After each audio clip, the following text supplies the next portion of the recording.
Untuk mata kuliah jaringan komputer ya, di materi sebelumnya itu ada IP public dan IP privat. Yang pertama ada IP public. Ya, pengertiannya adalah IP address yang digunakan untuk lingkup internet, yang dimana host yang menggunakan IP public dapat diakses oleh seluruh user yang terhubung internet baik secara langsung maupun tidak langsung.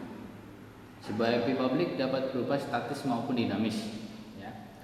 IP public yang statik tidak dapat berubah dan digunakan untuk keperluan hosting halaman web atau layanan di sebuah internet.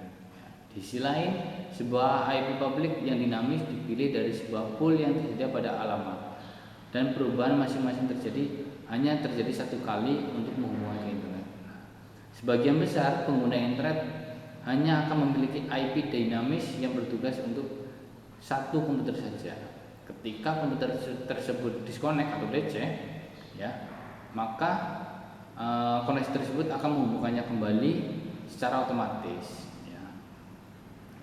Kemudian ada IP privat, ya, dimana pengertiannya adalah IP address yang digunakan untuk lingkup internet dengan host yang menggunakan IP privat hanya bisa diakses di lingkungan intranet saja, berarti di lingkungan kantor kayak gitu.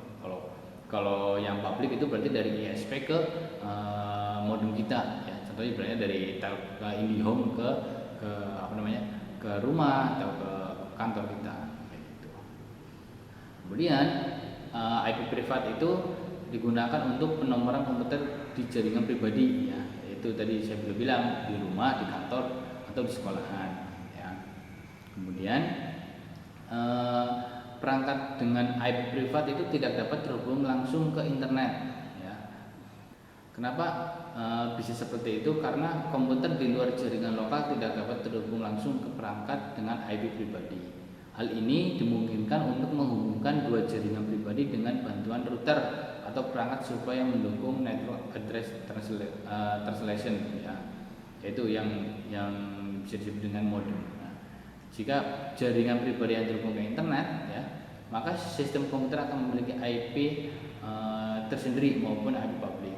Maka IP privat dipakai untuk komunikasi dalam jaringan di mana IP publik digunakan untuk komunikasi melalui internet. Nah, IP privat itu biasanya yang teman-teman mungkin sudah ada yang sudah tahu, ya, itu masuk ke kategori kelas A, kelas B, dan kelas C.